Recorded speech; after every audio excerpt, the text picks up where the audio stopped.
Welcome to Tales from the Drive-In. Grab some popcorn and tune in as we discuss the wondrous curiosities of the world on and off the screen. I'm your host BJ, filmmaker, paranormal enthusiast, and horror fanatic. Joining me today is my older brother Kurt, who shares my love for the horror genre. He introduced me to so many of my favorite films, and today we've come to talk 80s horror and chew bubblegum.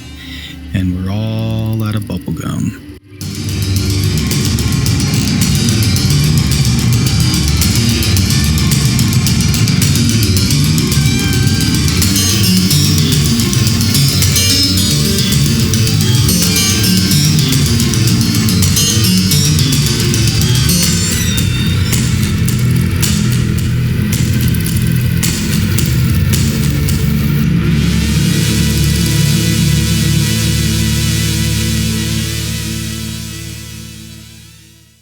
Before we begin, I want to take this time and share the tragic news regarding the loss of my cousin Shauna, who was originally going to be my co-host.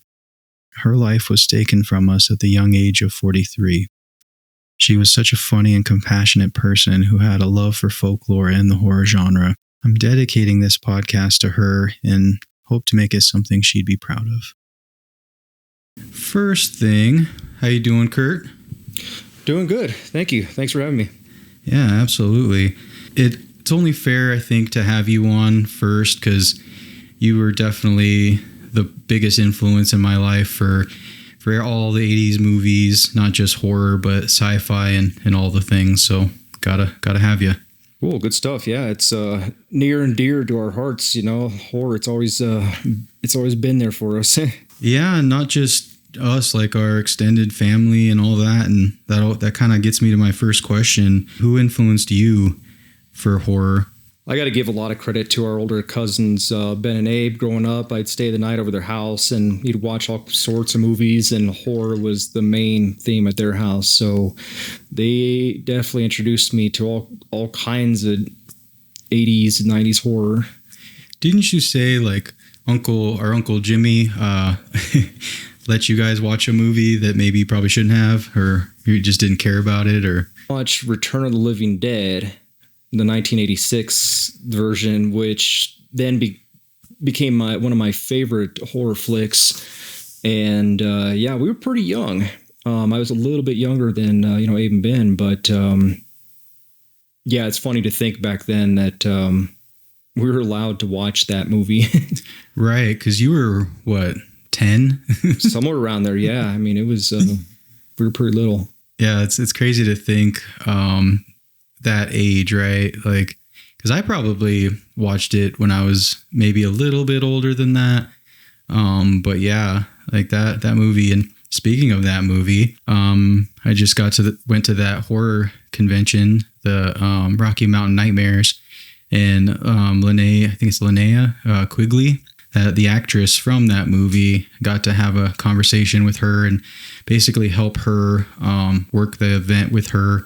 And it was cool seeing all the people that that would come up to her and ask her questions and everything. And this guy and his wife came up to her and he's like, yeah, you were the first boobs I've ever seen.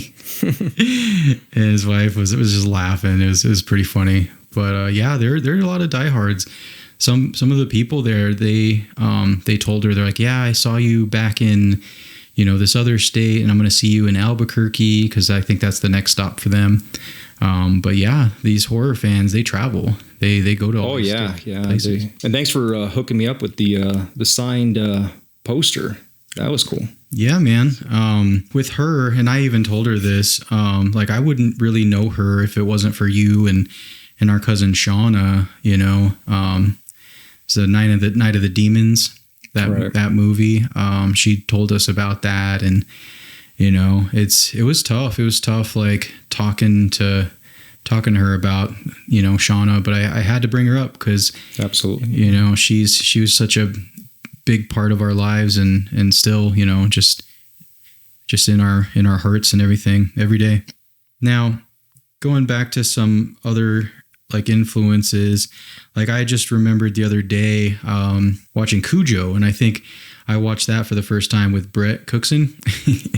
And he, back in the day, had a big Saint Bernard. I don't know if you remember it. Maggie, yeah. Yeah, that dog, was bigger than me, bigger than us, like Yeah. at the time. And then we watched Cujo, and I'm like, man, like, how can you like be okay with having monstrous sized dogs Right. after watching a movie like that? And so that movie, I think, scared me. One of the movies that scared me the most as a kid, because it's like real, like it's not fake. I mean, there's dogs can do crazy things, Right. Things good that are possible, not likely, but yeah, I mean, that's a big dog.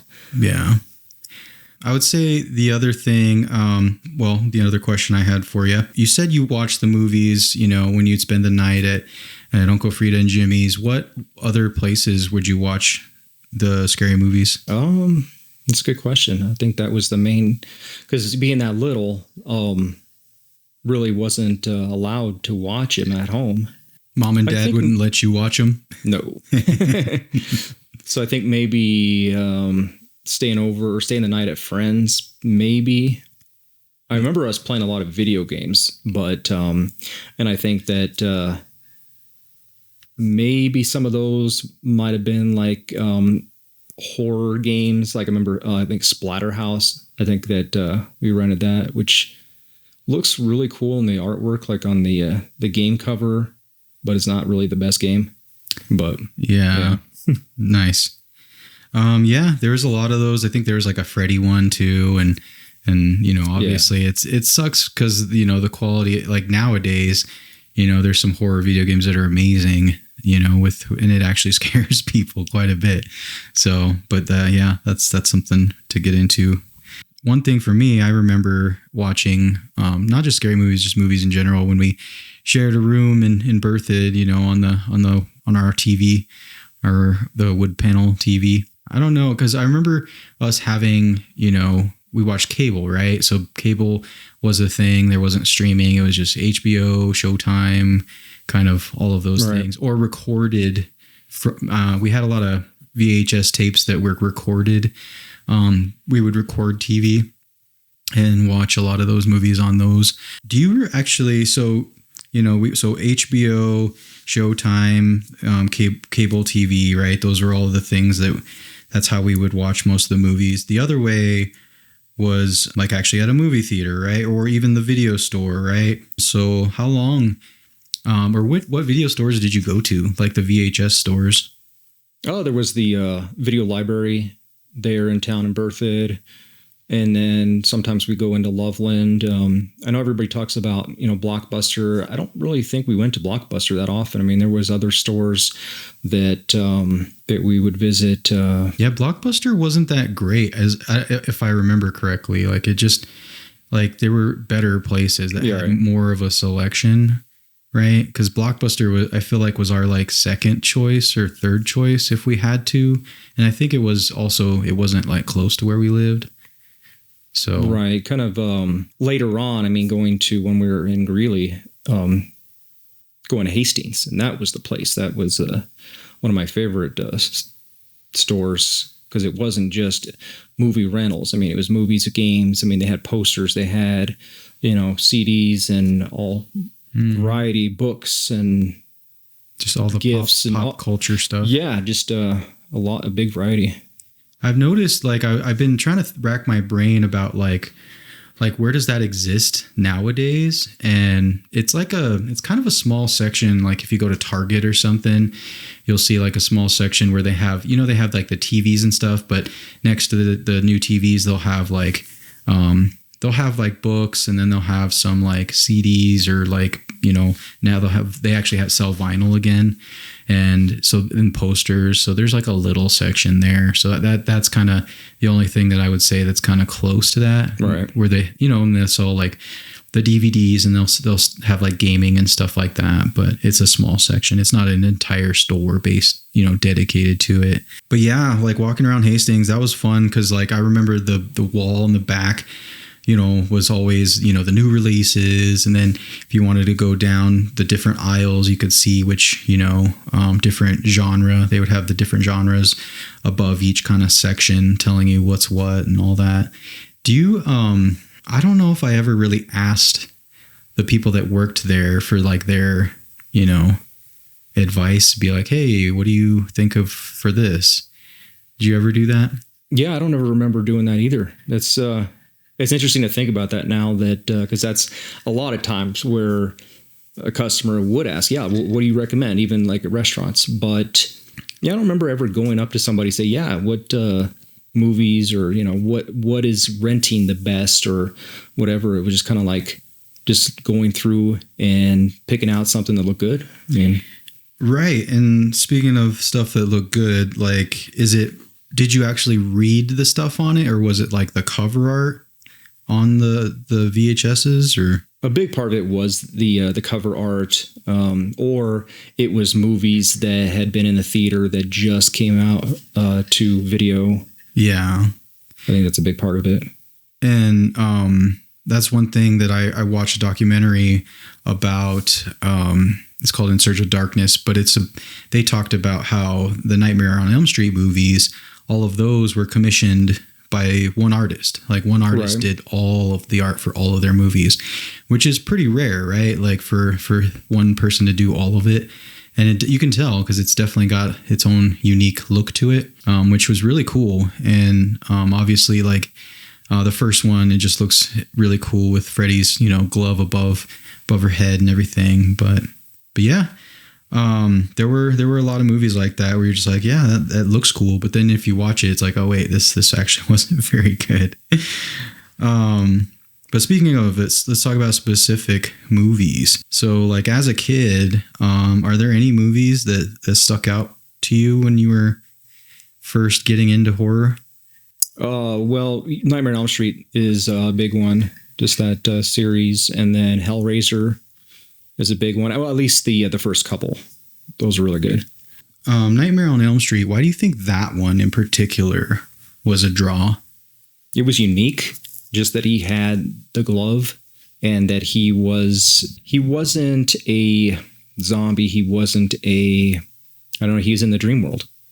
It's something that basically had no limits. So you could do a lot with that character.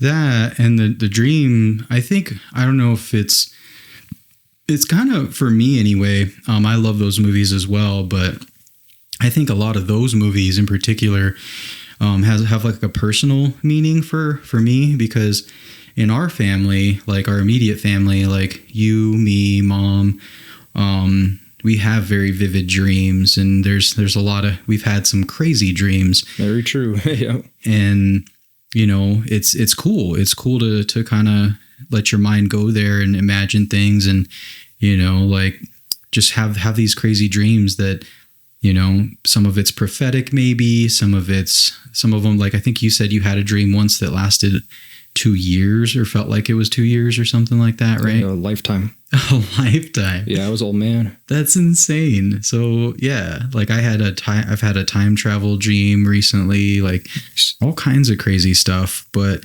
yeah, man, I think I like Nightmare on Elm Street a lot more than like Friday the 13th or Halloween, because it's not your typical slasher, right? There's more imagination and more. Right. And Freddy's got style, right? He's got style. He says stuff, humor, yeah. Like those other two don't say anything. They just kill, which fair enough, But at least with Friday the 13th, Jason's kills are pretty brutal. But yeah, I don't know. I would say for me, another movie that stuck out a lot was Critters. I know. Gremlins, right? Gremlins came out first. Gremlins was kind of the first of its kind, and it was good. It was great, actually. But for me, I think I liked Critters better in a way because it was more sci-fi, right? It had more of that kind of element to it. And Gremlins was more of a more traditional horror / maybe even Christmas movie. One thing that I think as an adult I didn't realize about Gremlins, that Phoebe, is it Phoebe Katz or Cates or whatever her name? Yeah. Cates. Her whole monologue about Santa Claus, right? Like I don't know if you remember, but basically she ruins Santa for kids in this story about her dad. Right. and it's like, if you're a little kid and you're watching this, you're like, oh my God, this is like the worst way to find out Santa isn't real. And it's a downer, like super downer. Yeah, I never thought about that. I figure, little kids hopefully wouldn't be watching it. That, or if they were, they already know. So, right. But yeah, that is pretty terrible. Yeah, but yeah, I mean, Gremlins was awesome in a lot of ways, and but for me, I think I like Critters. So just again, it was the sci-fi part of it. It was the bounty hunters. They were really cool how they would, transform into different people. The critters, how they would have their language, but then it would be like subtitled for you, which was pretty funny randomly.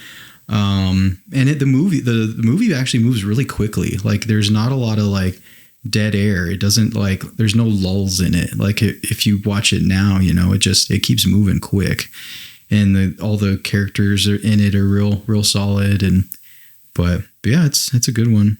The other movie, The Gate, that one also I watched recently.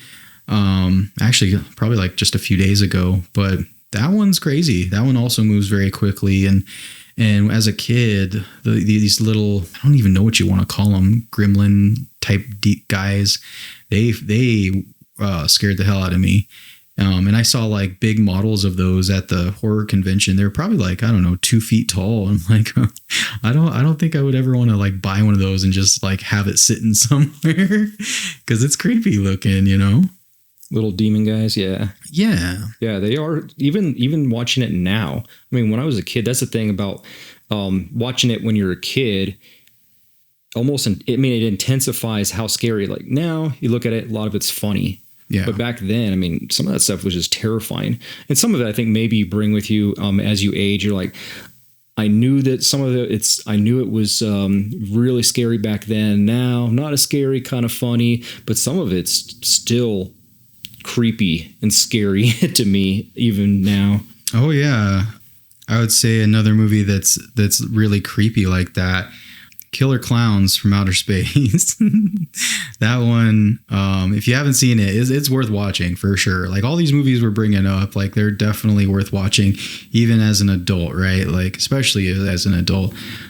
Just the design of the clowns were so like creepy and just awful looking, and how they have kind of like this slapstick comedy violence, the way they kill people is pretty unique, because it's gruesome, but it's like gruesome but in a like Larry, Curly and Moe kind of a way. Like it's it's very much Three Stooges-esque in that kind of way, which is pretty funny. And the music to that movie is really awesome, I think.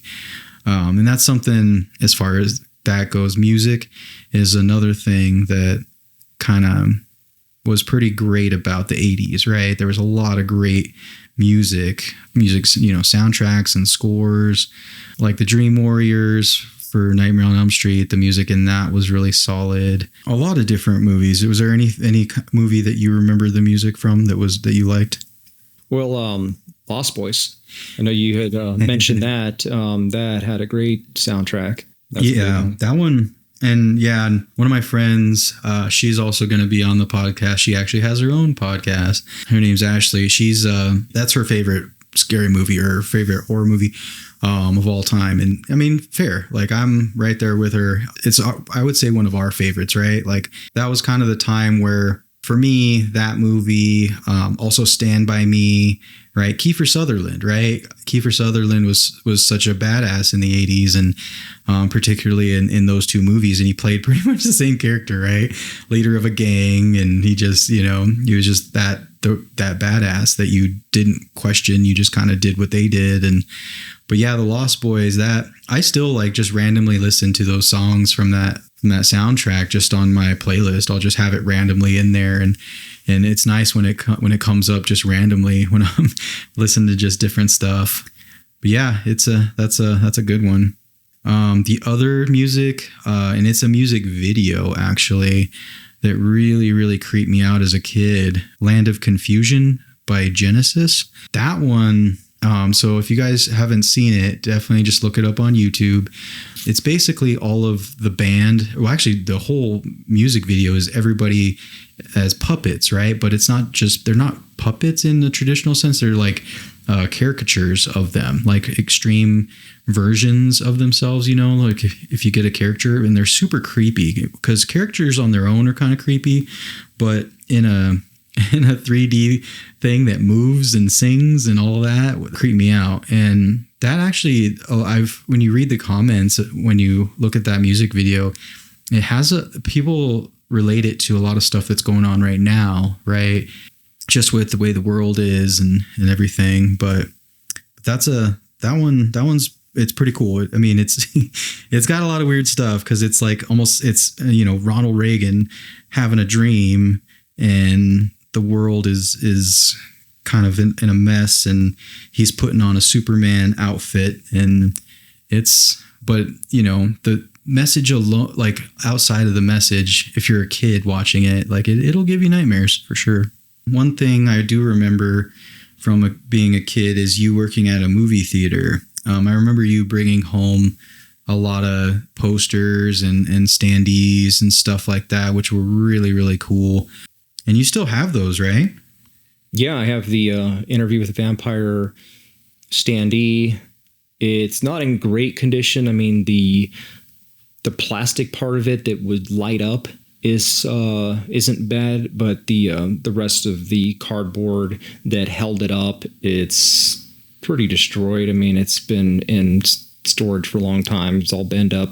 But I do have the Mylar from the movie that has the Interview with the Vampire, and that's it's folded up. It's in perfect condition. And I have some of the actual original film of Interview with the Vampire. Really? That got spliced out because when there was an issue with the film, like sometimes, and I don't know how it is today, but the film would be on this big platter and it would get stuck, it would get twisted or something, and you'd have to cut into that and then splice it back together, and you're left with all of this film that basically is scrapped. And I was able to keep some of that. So I've got some of the actual movie, which is pretty cool. That's really cool. Have you looked at any of it? Do you know like which section or which part of the movie it was? I want to say it's closer to the end. I don't know the specific part. I'd have to look into. I haven't looked at it in a while. That's pretty awesome, man. I honestly, like with the things that you still have, I could put those together and put some light behind it and actually make a frame out of it, and that way you could just have a giant thing that you put on the wall that's lit up. Yeah, that'd be cool. And like we were talking about the Lost Boys, so when I was working at the theater, somebody went up into the I guess this would be considered the attic of the theater, and they found all kinds of old things from when the theater first opened, I guess. And one of them was a Lost Boys. I guess it's kind of like a advertisement. It's about the size of maybe an album, like album cover, and so that shows you that Lost Boys was playing there. So it's an older theater, and so I got to keep some of those too. And that's super cool, man. I'm trying to think of what else it was, but there was about, I think, 3 or 4 of those that I got to keep too. The other thing I remember you talking about or mentioning was the Rocky Horror Picture Show, right? So did you work there when that was shown at your theater? So we had an event where, because Rocky Horror Picture Show's been around for quite a while, forever, yeah, yeah, but it's a cult favorite. So a lot of theaters will every so often, just regular theaters, I don't know if they do it now, but they used to play them in just regular theaters every so often. And what's anybody who's actually gone to these events knows it's very different than just going and sitting and watching a movie. You're actually taking part. You're acting out the scenes. So everybody comes dressed up. You bring your own like little props. You're singing and acting. You're saying out some of the lines. And it's a lot of fun. I mean, there's a big turnout for that. In this case, it was a private event, so it was just for employees and friends. And so that was the first time, actually, probably the only time that I've actually taken part of that. But it was a lot of fun, and I remember just walking out with a hair full of rice from the wedding scene when everybody throws rice out. So that's awesome. Yeah. So that you just said that it was for employees and their families only and friends. Yeah. So when working, and it's something I don't know how it is now. It's probably much different. But back then, when you worked at the theater, they very late at night, like I guess it would be after the final showing, so like midnight or 1 a.m. When the theaters closed, we would actually have showings of whatever we had playing, or just other types of movies. Just that was kind of a perk for employees.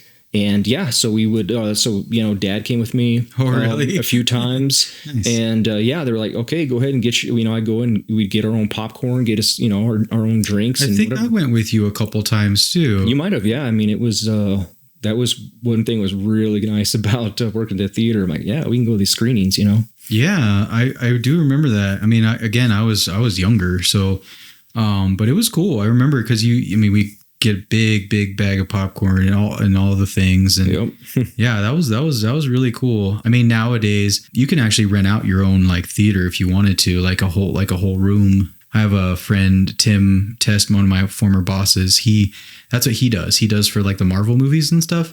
Like nice. He'll like the Regal in Longmont. He'll rent out one of their theaters and just buy and have all the people just pay him for the ticket, and then it's like, it's cool because it's like everybody, it's not right. a bunch of strangers, and that's what's cool about what you just told me is that, Rocky Horror Picture Show, that like, that's cool to be able to watch it, but also to watch it with like people, or at least people you work with. It's not just random people off the street, which is also really, really cool.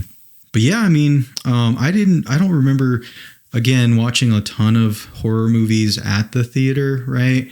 Like most of the horror movies that I think we watched was at home or friend's house and stuff like that. But my experience, I guess, wouldn't be from the 80s, but the one that sticks out would be like the Blair Witch Project, right? Like that one, I mean, that one is kind of unique because people thought it was real. They were like, oh man, what happened? Like, did these people really die? Like what's going on? And so it was one of those stories where you're just like, man. And yeah, like after you first watch it, I mean, this was the internet. Like, I don't think the internet was quite like it is now at that point. Like there wasn't like, look up spoilers or look up like, here's the information. It wasn't quite there. It wasn't a thing back then at all. Yeah. Yeah. So it was a little different the way you got your knowledge about, post movie, right? Cause like now you can look up on your phone and be like, oh, is there an after credit scene while you're in the theater? Right. But like back then you just had to just wait and see, and then look, wait for a magazine or like friends, word of mouth kind of stuff. Like it was a very different time for sure. Yeah, there was a lot of urban legend back then that people, I think that's why that movie was successful, in its own right, that people thought it was real, and there was no way to quickly, like you said, disprove it. And that movie that movie creeped me out because of, like you don't really see the thing that's coming after you. And, that leads me into the next thing. Like there were a lot of movies that were scary for a variety of reasons. So what was the scariest character or villain like that you remember creeping you out as a kid? Well, he wasn't a villain. One character that creeped me out was the Swamp Thing from the 1982 flick. Was he not a villain? I haven't seen it.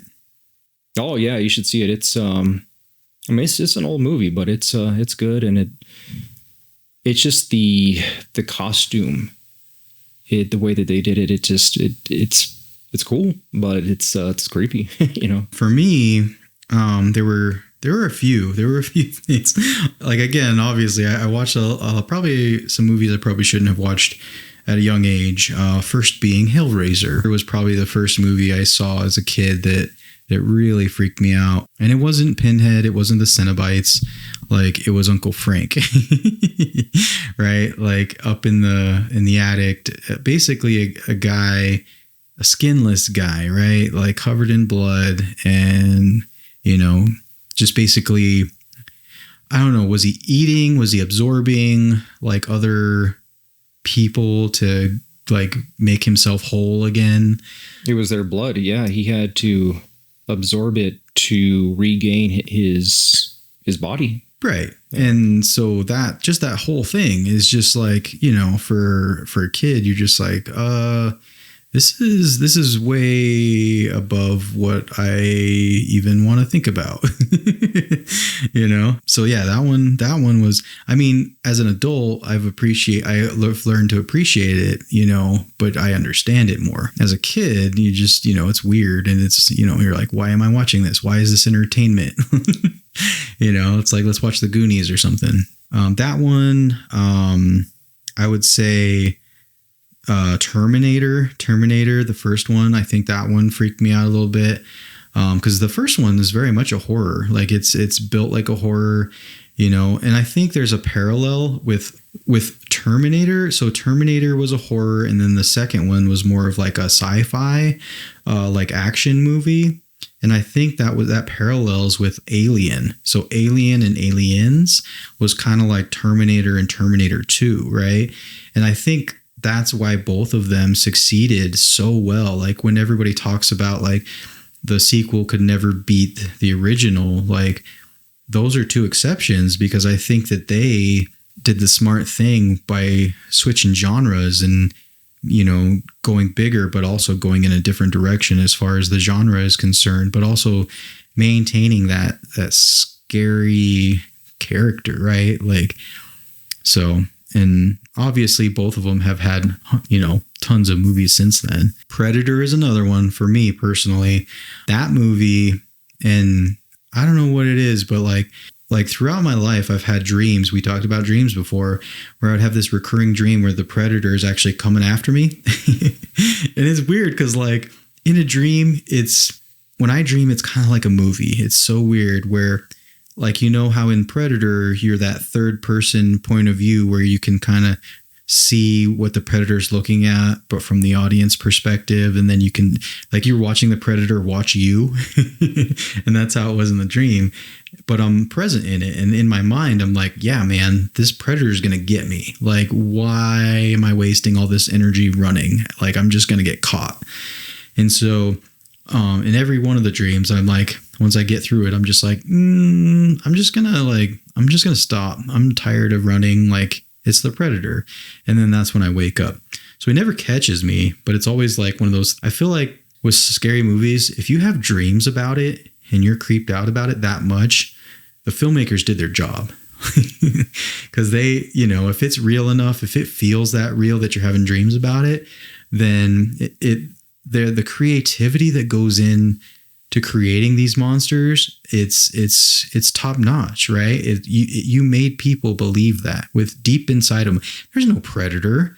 I mean, maybe there is, but like, you know, that's another part of this podcast that we'll get into in future episodes when we talk about aliens and UFOs and stuff. But one thing I'm rambling on, but one thing I just wanted, while I'm thinking about it in totality of this podcast, I think 80s horror, and in particular 80s horror and sci-fi, that has really taken my imagination to places where I never thought it would go. And I think that's why I'm so curious about all the things paranormal, with ghost stories, poltergeist stuff, aliens, all that kind of stuff, because there's so much from the 80s movies generation that got your curiosity going, got your imagination flowing, and it kind of fueled those questions. And I think that's why part of the reason why I want to do this podcast is to not necessarily answer questions,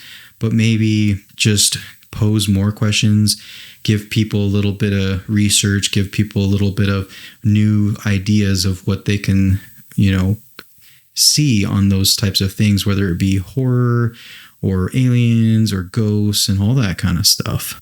Like, I don't think, as far as in particular, like ghost stories, I wasn't very much into like watching TV shows about hauntings and stuff, right? Like I was never, and we never watched that as kids or anything. There was never any kind of like, hey, let's watch this TV show about ghost hunts and all that. No, I don't think that was very much part of our lives, but we did watch Poltergeist, right? So Poltergeist 2, The Exorcist, that kind of stuff, right? So for you, does that resonate at all? Like, your curiosity about hauntings and UFOs and all that, it came from 80s movies, right? Like, oh yeah, absolutely. Poltergeist was a big one. It gets you curious, it gets you interested. I mean, it's something that you start to think, is that possible? Is it something that could happen or is real?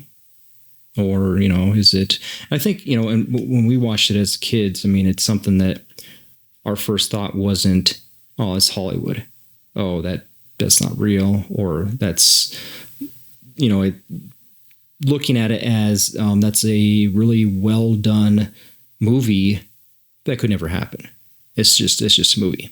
But to us, it's real. And who knows? There could be some truth to it. Yeah, and I think nowadays there's so many TV shows, podcasts, ghost hunts, and all that, and other movies about, possession and all that kind of stuff that's hard to ignore. It's hard to be like, nah, that's not real kind of thing, right? It's to have that mindset. I mean, I don't know. I'm of the type to open your mind and try to be objective, right? When I went to CU Boulder, I studied anthropology, and that was one of the things they stressed is objectivity is basically trying to come to something that you don't understand with an open mind without bias. Now, there's an argument like you can never be unbiased. Like every time you look at something, you're judging it from your own perspective. And that's tough. Like obviously that's hard to get around. And so it takes time, it takes growing up, it takes facing whatever you're dealing with in life. But like, I feel like everybody can get to a point in their lives where if they're faced with something like, paranormal or whatever, that's, outside everyday norms, like what are you gonna do if a ghost shows up and like, knocks over your drink or something? Like, are you just gonna be like, oh, it was the wind, or like, I just think that people should have a little bit more of an open mind about stuff, because there's so much about the world and so much about just existence that we just don't know. And with this podcast, I'm just hoping to get into that a little bit more, that, get the imagination going and get the curiosity going, that I think that's worth it. That's worth checking out. Let's go on to another question. I have just a couple more, and then we're flying right through. We're almost done with this first episode, which is awesome. Let's talk about humor. We've talked about like scary stuff. Let's talk about humor in a horror movie. Are there any moments in horror movies that really like stuck out to you that were funny? I mean, I can start first. I think for me, Evil Dead, like the Army of Darkness is one of my favorite movies, I would say, of all time, just because it's just so funny. Ash, his character, just his demeanor, just like the stuff that he goes through, and just how like arrogant and like stupid he is, but like the movie gives him kind of like a hero's edge, right? Like he's a hero that like any other situation he would probably fail, but like fate has it that he succeeds, and so it makes the movie work, right? But yeah, that movie is just amazing. Shaun of the Dead, also, I'm a big zombie fan. growing up, like, you know, Return of the Living Dead, that, you know, probably is if not the, you know, favorite zombie movies I've ever seen. But yeah, so that Shaun of the Dead kind of, you know, that I think that one was funny because of just the way it was shot and how, you know, when he's walking to the shop, you know, like he does every morning to get, you know, a Diet Coke and like his Cornetto for his roommate.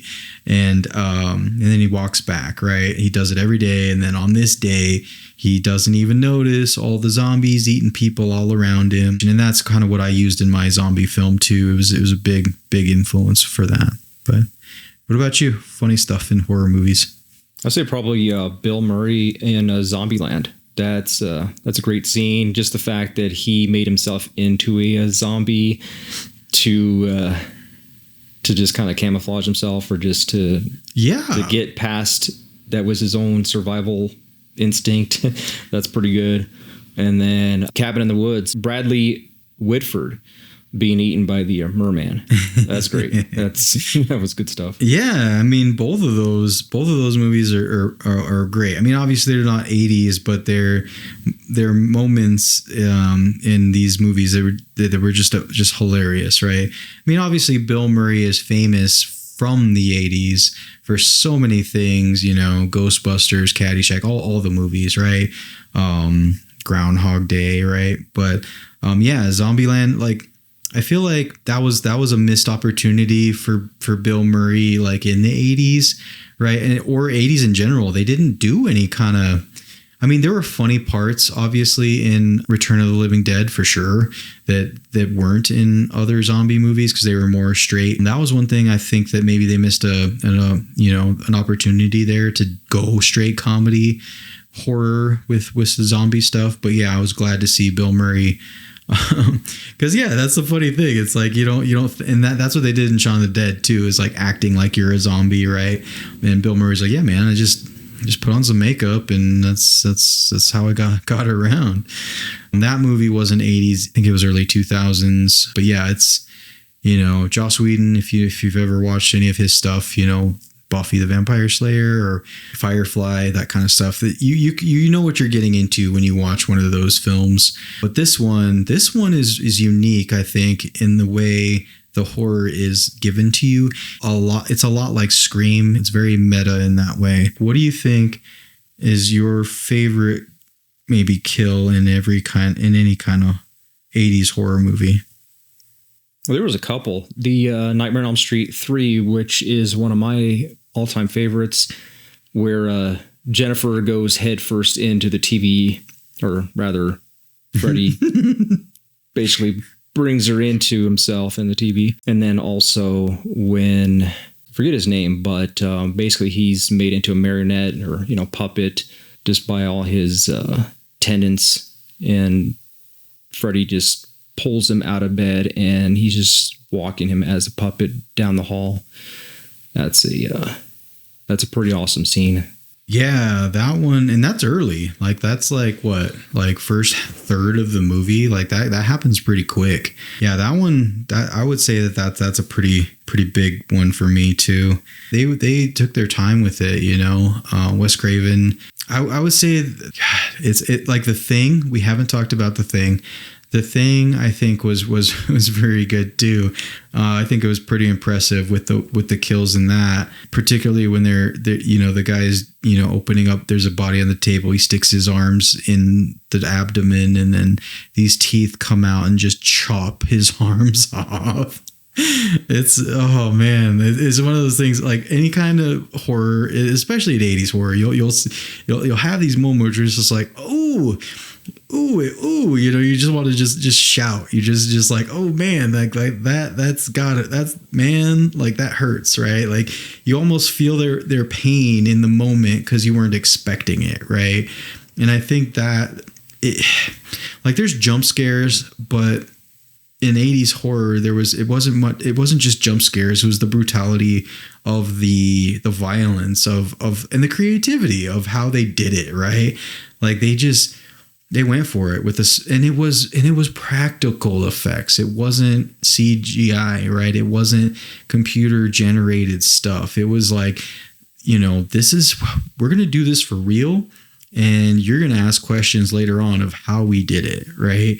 And I think for me, that's what made 80s horror such an awesome genre, because what you see is what you get. Like, I mean, obviously there were some special effects here and there, but like, as far as the practical stuff, there was just so much. They did so much with the practical, and even like specifically in The Thing. John Carpenter, he was so good. He was so good with so many things, and he had a lot of great people that worked for him, and it was such an awesome thing.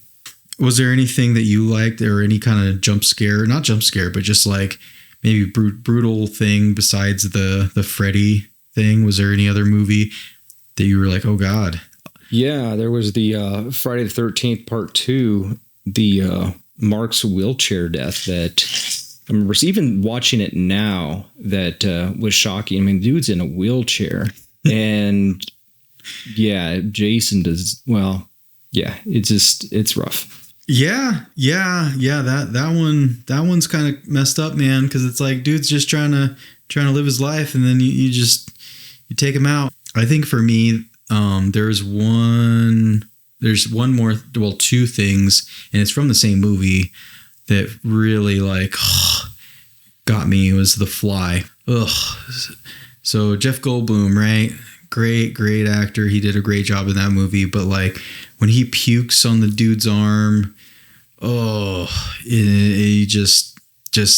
the arm disintegrates, right? Like that was brutal. And then obviously Gina Davis at the end, like it was that movie. That one is one of those movies that felt, even though like the idea of it isn't, real, just the emotion felt very real.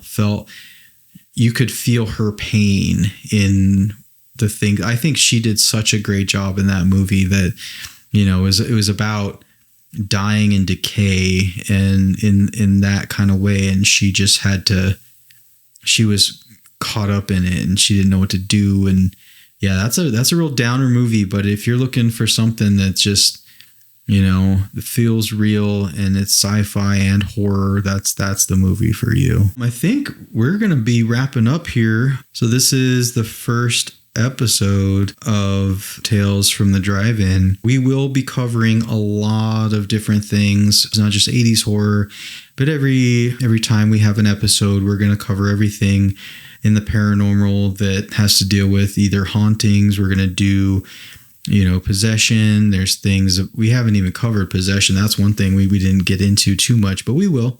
As far as like UFOs, we're going to talk about cryptids, Bigfoot, the Loch Ness Monster, all that kind of stuff. The Mothman, that's a big one. There's going to be so many things that I would love for you guys to tell me about. Thank you for coming in and helping me out get this started. And next time when we have you on, we'll try to get some of the other cousins in, and we'll reminisce. It'll be fun. Sounds good. Thanks again for having me.